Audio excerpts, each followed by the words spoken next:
Muchísimas gracias, Francisco, con esta primera entrada a nuestro tema, que como vemos tiene múltiples formas de abordarlo, porque estamos aquí en la memoria histórica, estamos recuperando, estamos viendo procesos, pero también estamos conectando la historia, lo que ocurrió. Ayer veíamos los inicios de la extracción de la minería en el territorio con toda la enorme cantidad de abusos, muertes, represión permanente.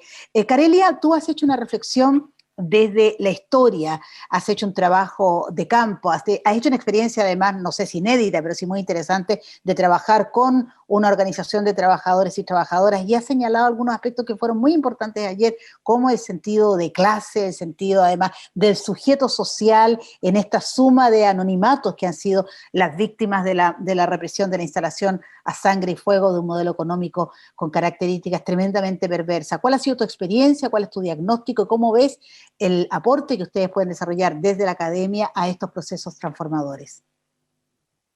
Muchas gracias por las palabras, por la introducción, querida. Bueno, primero que todo partir por justamente en un día como hoy, un 5 de junio, honrar a nuestros mártires, ¿cierto? A las y los caídos en una de las matanzas más despreciables ordenadas desde el Estado de Chile contra sus propios ciudadanos y ciudadanas. Desde ahí partí reflexionando, ¿no? Justamente lo que estamos hablando, viendo la contaminación actual, viendo el estado de abuso de la minería, tanto o sea, en cuanto a los derechos de las y los trabajadores y también en cuanto al daño al medio ambiente. Primero que todo mencionar que, claro, o sea, cuando nos situamos desde justamente la memoria del movimiento obrero, la historia del movimiento obrero en Chile y en este caso acá en Tarapacá, nos resulta relevante por cuanto podemos ver las continuidades, ¿cierto? Y las experiencias justamente para las luchas actuales, ¿no? Es importante el rescate de esa memoria en ese sentido, o sea, mirando siempre desde el presente. A nosotros, de hecho, justamente tenemos que entender que desde la historiografía miramos la historia, hacemos un análisis desde nuestro ahora, ¿cierto?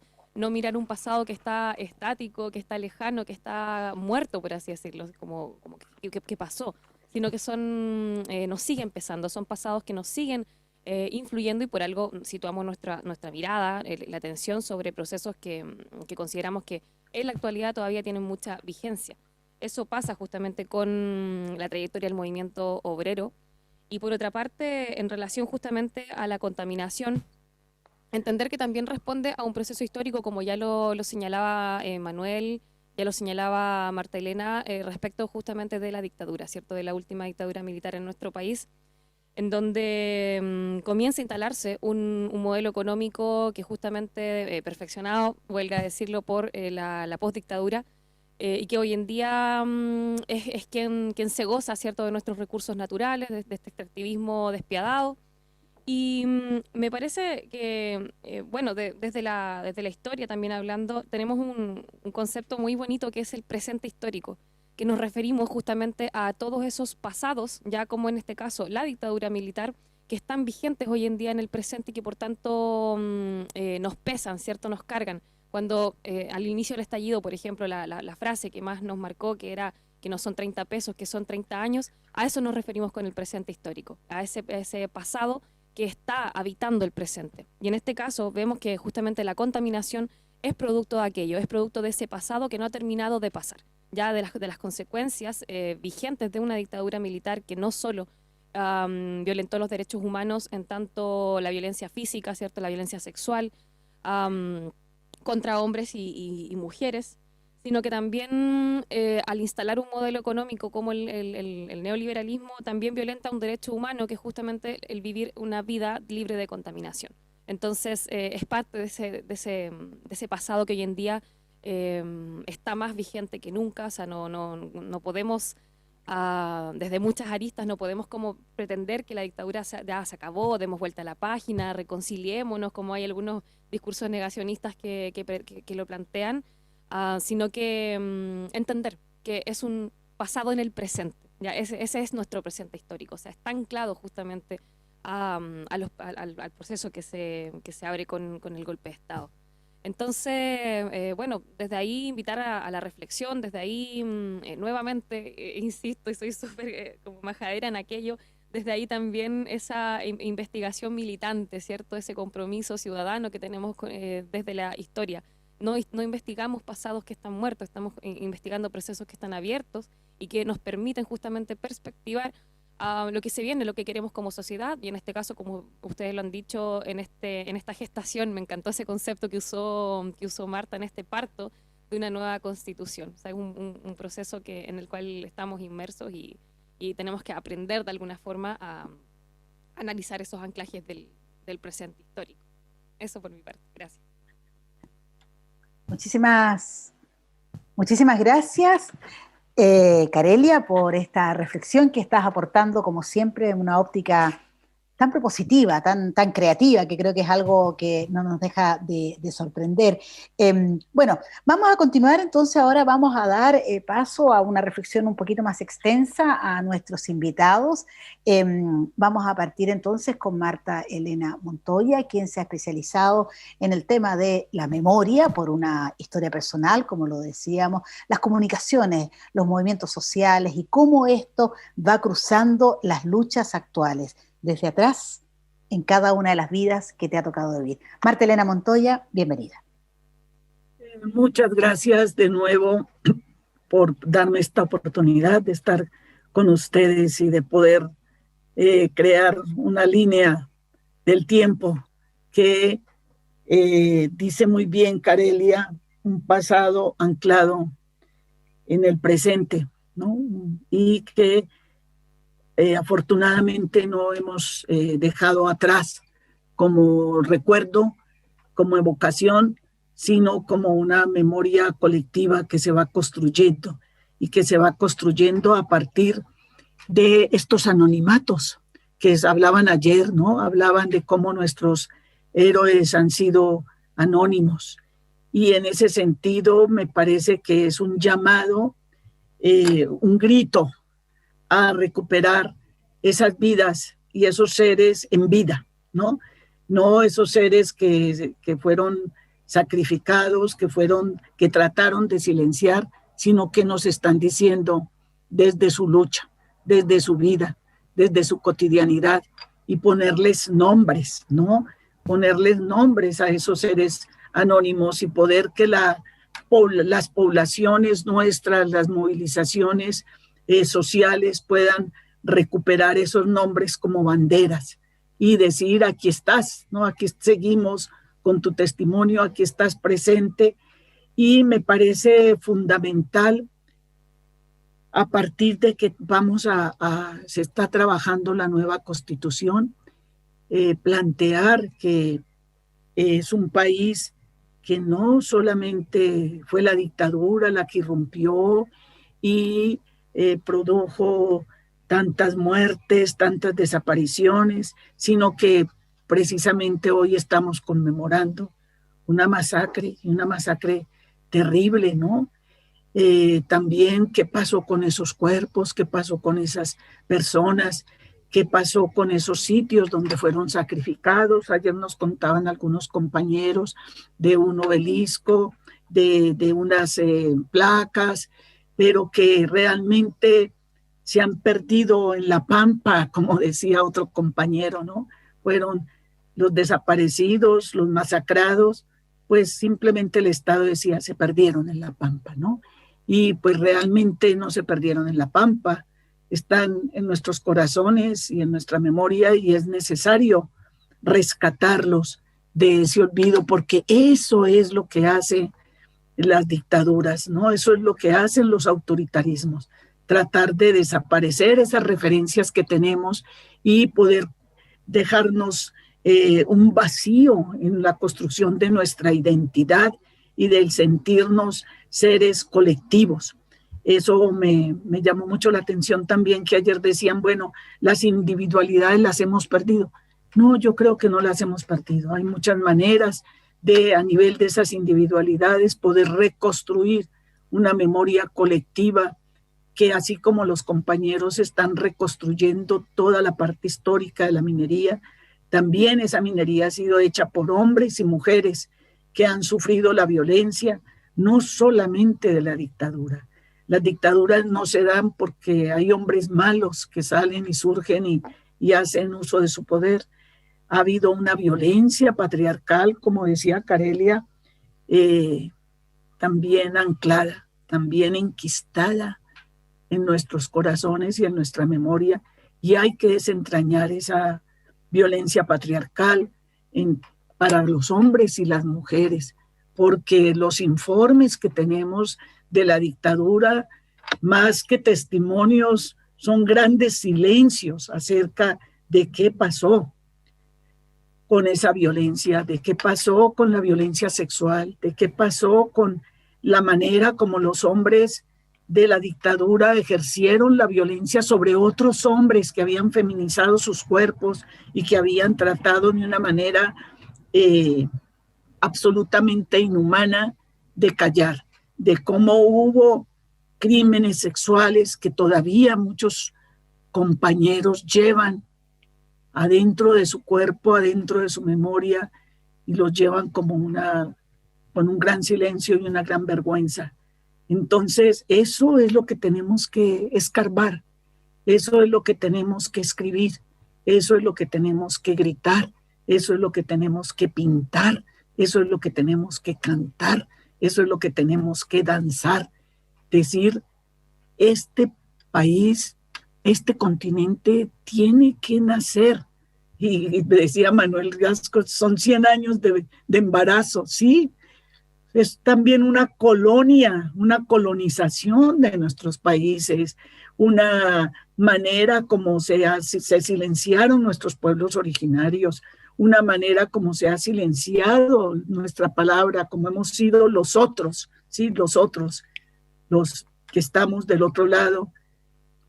Y unas veces se nos llama vándalos, que otras veces se nos llama locos, que otras veces desubicados socialmente, y que somos personas que no hemos querido callar frente a la injusticia y frente a la falta de verdad. Entonces, en este momento, Chile está llamado, y Colombia, y México, y nuestro continente, a buscar la verdad, pero a buscar la verdad en los silencios, en esos silencios que son el gran, la muestra de que la verdad realmente no se ha tratado de encontrar y que se ha creado una historia oficial. ¿Y dónde está la historia de nosotros, los vencidos? ¿Sí? Que ahora, como decía Manuel, estamos en la corriente y la corriente está de nuestro lado, pero tenemos que saber por qué estamos luchando y cómo la extractividad de las minas, la entrega de nuestros países al extranjero tiene un significado de un imperio, de una nueva colonización, de que le servimos solamente como materia prima, de que estamos totalmente pisoteados y que la riqueza es nuestra, que esta riqueza es nuestra. México también tiene litio, México tiene también plata, México también está en una situación de desventaja total frente a las empresas extranjeras. ¿Cómo que las empresas extranjeras están educando a nuestros hijos? Eso es un crimen y es un crimen de lesa humanidad, porque tenemos derecho a que nuestros niños sepan de dónde vienen, que sepan quiénes han luchado por ellos, que sepan la historia de cada región cómo aporta al presupuesto nacional, qué significa la región en un contexto no solamente nacional, sino internacional, qué significan nuestros pueblos originarios, qué significan nuestros muertos. Y digo nuestros muertos porque esos muertos hay que resucitarlos en el presente. Hay que hablarles de quién es cada uno de nuestros muertos, qué hizo, cómo vivía, qué familia tenía, los hijos que tenía, cómo vivió su cotidianidad, cómo fue su lucha. Y eso tenemos que trabajarlo permanentemente porque eso ayuda a construir nuestra identidad. Y en la medida en que tenemos una identidad, exigimos la verdad y exigimos la justicia. Sí, se hizo un proceso de una historia nacional con la concertación de un país unido, de que nos íbamos a reconciliar, cuando los victimarios no aparecen con nombre.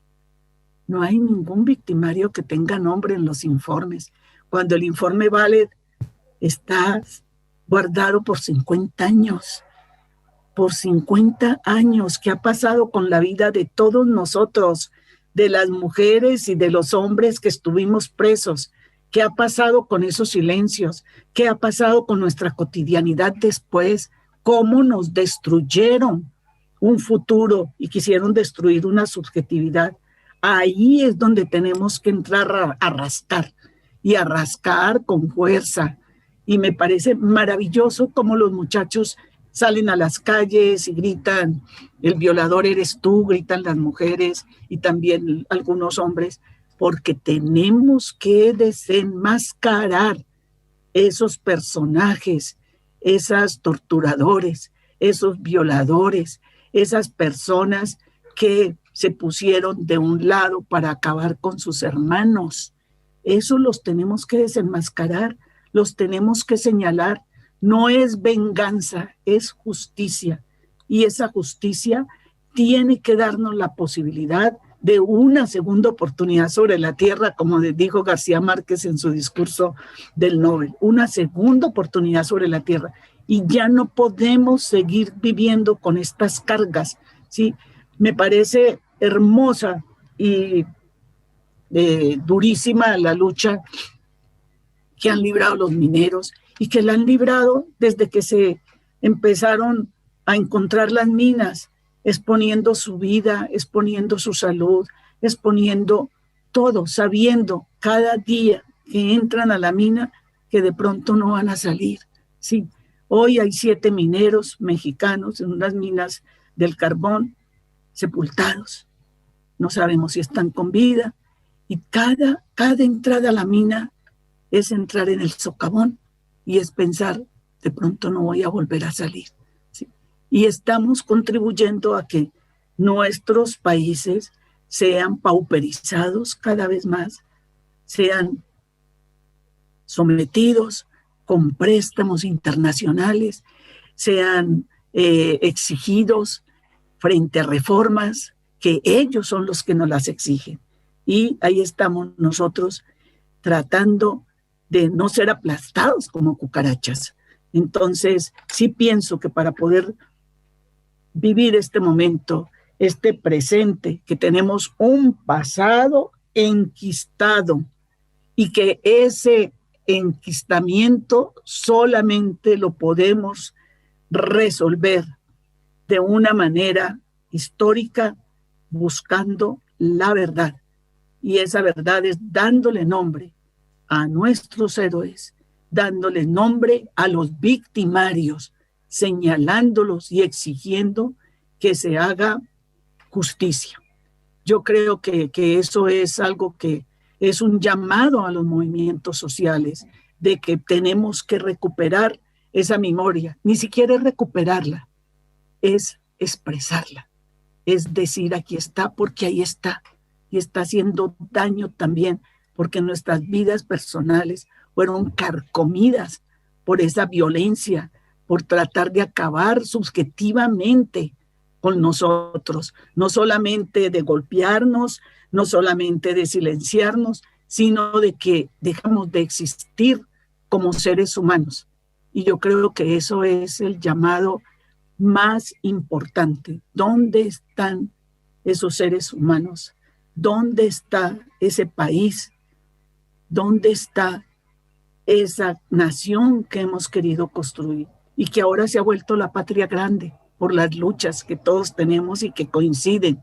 Que hay un medio ambiente acabado y que la pandemia fue la que nos sacó a relucir cuál es nuestra relación con el medio ambiente y qué es lo que hemos hecho, pero no hemos hecho nosotros como responsables de ese medio ambiente, sino que ha hecho esta neocolonización frente a nosotros.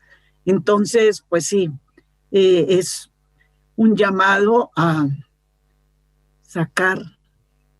romper ese silencio, romper el silencio. Y hay maneras muy hermosas como se están rompiendo en nuestro continente, en nuestros países, porque yo ya tengo 3 países, y la manera como las mujeres, sobre todo, han tenido una manera de hacerse presentes.